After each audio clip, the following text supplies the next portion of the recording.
What's going on, everybody? Welcome to Tech Reacts, where every beat counts. My name is Matt Tech. I'm so grateful you're here with me today. Hey, I'm trying a new setup.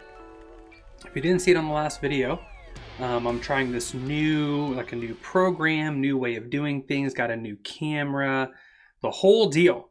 So hopefully it comes across better. The goal is to have a little bit more uniformity in how the videos come across, and also save me about 75% of the time it takes to edit so that I can just continue to pump out videos. So you're going to notice some new elements. One of the elements that you'll see is right above me will be our most recent subscriber featured and our most recent giver featured as well. So if you want your name on a video, you got to become a supporter of the channel, and you can do that a couple of different ways. You can do that through Buy Me a Coffee. You can do that through Patreon. You can also visit any of our affiliates. If you purchase some diapers on Every Life, if you need some video editing software, you can use my link to get a discount off of Cyberlink Power Director 365, which is what I use. You can also get a discount on Streamlabs, which is another program that I'm using now. You'll notice some cool transitions and all that stuff. So those are all ways that you can support the channel, and in any one of those ways will get you featured in the video. So I do want to thank Sean for being the most recent donor. His name will show up when I transition. We're going to continue with Sabaton today. Now, the last video, which was Christmas Truce, got a lot of heat because apparently I cut the video off during the credits. Now, I'm a moviegoer. I'm probably at the movie theater on an average of twice a month for many, many, many years. I hold a membership to my local theater, so I can come and go as I please. I usually leave in the credits. The only time I don't is in Marvel movies. Now, when I think that there might be something after the credits, I'll Google it real quick so that I'm not sitting there waiting for something. And if there's not, I'll leave. Maybe some of you guys told me, I don't remember. I get thousands of comments a week, so it's really hard to remember everything. I didn't know that there was stuff in the credits. I'll make sure that I pay attention this time, but let's hold back. I've heard Floriansen's voice enough times to miss her, to spend a few minutes missing her just vocalizing on a vowel. So I don't think I was missing much because I've heard Floriansen many, many, many times. I have a lot of Night Witch reaction videos. But we're going to continue, and overwhelmingly, this was the most recommended in the last video, which is No Bullets Fly. And you guys had said specifically you've got to find the animated story video. This thing is 8.5 minutes long, so strap in. If you're here, that means that you've expected this to be long. So here we go. This is Sabaton, No Bullets Fly. We're going to do a neat transition. We're going to try this out real quick. Ready for it? Here we go. 3, 2, 1. And we're now in the reaction. Let's do this. Thank you, Sean, again, for being the most recent supporter of Tech Reacts. But here we go. This is No Bullets Fly, the animated story video from Sabaton. Here we go. It's December the 20th, 1943, and in the freezing air high above Germany, Second Lieutenant Charles Charlie Brown is at the controls of his B-17F, ye old pub. At 11:30, approaching the target of the Focke-Wulf plant near Bremen, the pub is rocked as 4 explosions go off right in front of the B-17. A cry comes across the intercom. "We're hit!" In the plexiglass nose, a huge hole had been made. An icy cold wind was being blown inside, making freezing conditions for the crew. Engine 2 had been hit, and co-pilot Spencer Pinky Luke let out an expletive as he noticed a huge hole in the right wing. Releasing their bombs over the factory, the crew turned to the north, planning to head over the coast, then turn west for home. With one engine out and engine 4 now faulty, the pub started to fall back from the formation with another damaged plane. Sam Blackie Blackford in the ball turret watched as it disappeared into a cloud bank. There was an orange flash in the cloud. "Bandits!" Eki shouted as 5 Bf-109s streaked from the cloud bank. Then another cry. Bandits! As 8 FW-190s were spotted in formation ahead of the pub. Sergeant Bertram Frenchy Coulomb in the turret shot the 190 out of the sky. The navigator, Al Doc Sadek, took out the second.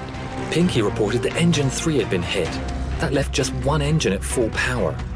The BF-109s attacked the pub from behind, swarming all over.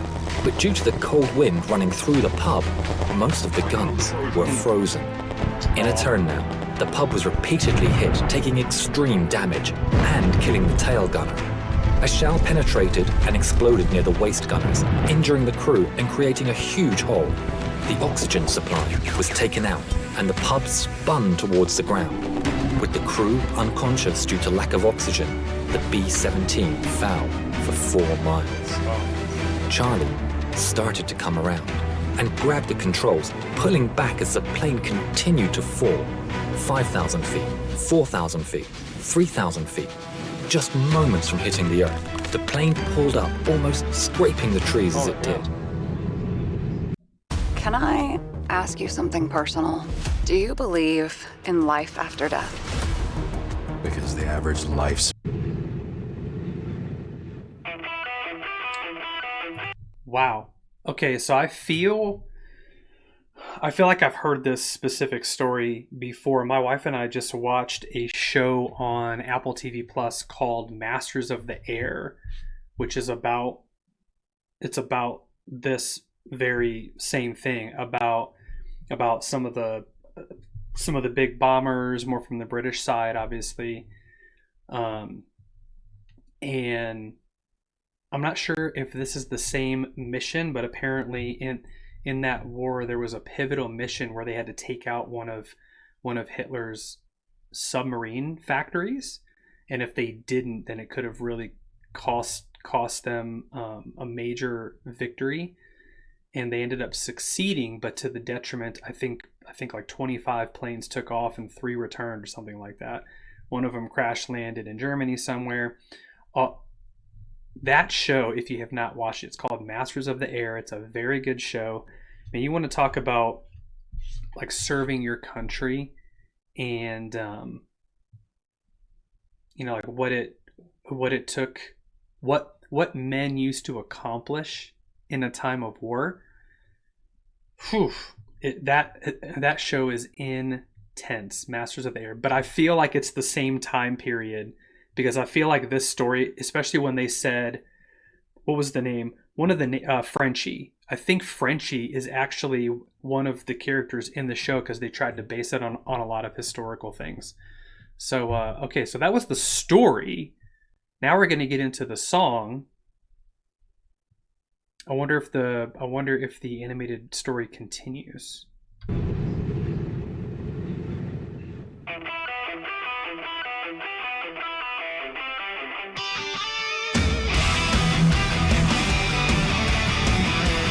Cool.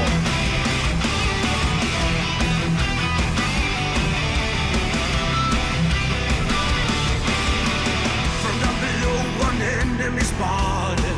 So hurry up, rearm and refuel.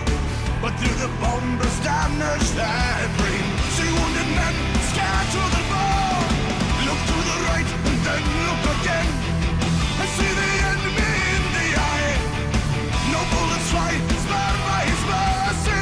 Escorted out of harm's way. Fly, fighting fair is the code of the air. Brothers, heroes, foes. To the machine.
Okay, so got a lot of song left.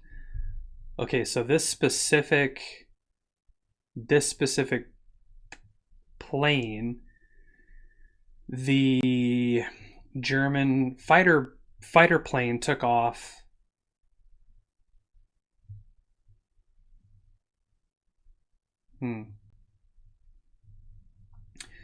German planes were scrambled to take a look at this thing. They get up there and decide it's like not worth it because they already saw these guys are in trouble. These guys are in trouble. Instead, they provide protective cover, and they're so close to the plane that even their own German flak can't finish the job and shoot it down.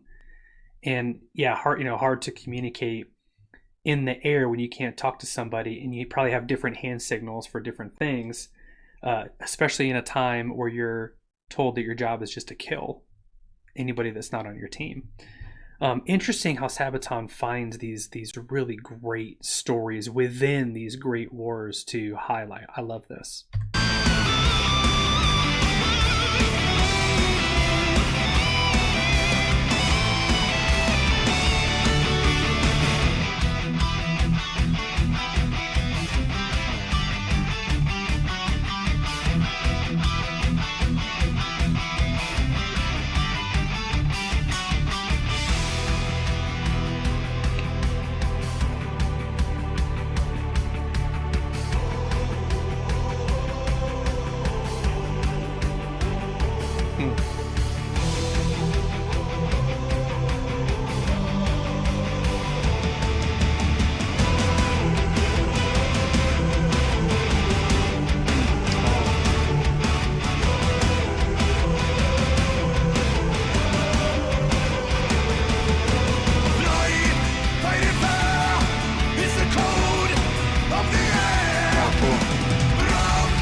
The story was kept secret until 1986, when Brown started the search for the German pilot who had shown mercy on that December day all those years ago. In 1990, Brown received a letter from a man named Stigler, who was living in Canada. Stigler explained that he had been the pilot of the German fighter who had escorted Ye Olde Pup. This video is of their first meeting. Franz, what were your feelings when you met again for the first time? I was so happy as we met that I clapped him and hugged him.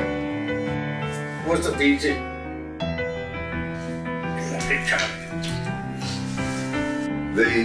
The fact that he risked his life really in many ways, and I wrote him in a letter, I said, if you made a habit of feeling sorry for bomber crews, flag up alongside them, I am sure that you were shot down many times. But it was not only the audacity that he came up to us and then recognizing the threat.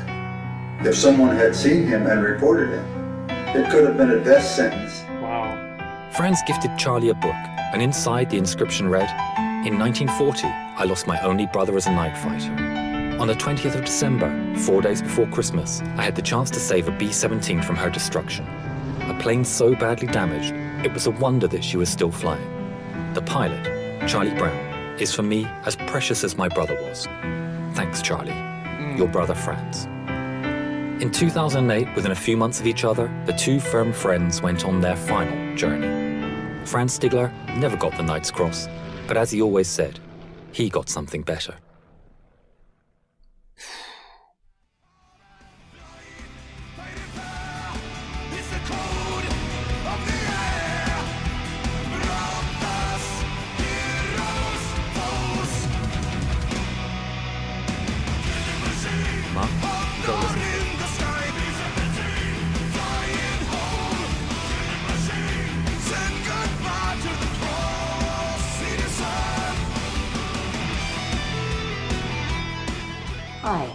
My name is Jovita Ten-Stiegler. I would like to thank Sabaton and your song, No Bullets Fly. Because of this, the story of my father will live on. See you on your next concert tour. Safe journey, gentlemen, and again, thank you. Oh, wow. Oh my goodness. Whew, man. Okay. Okay, that one got me. Holy jeez. Fantastic, man. Fantastic suggestion. What an incredible story to tell. And all Sabaton did was tell the story. And the guy's daughter heard it. Or her, I guess his grandson heard it, shared it with his mom. And was like, boy, this story sounds really familiar. Wow, that's incredible, man.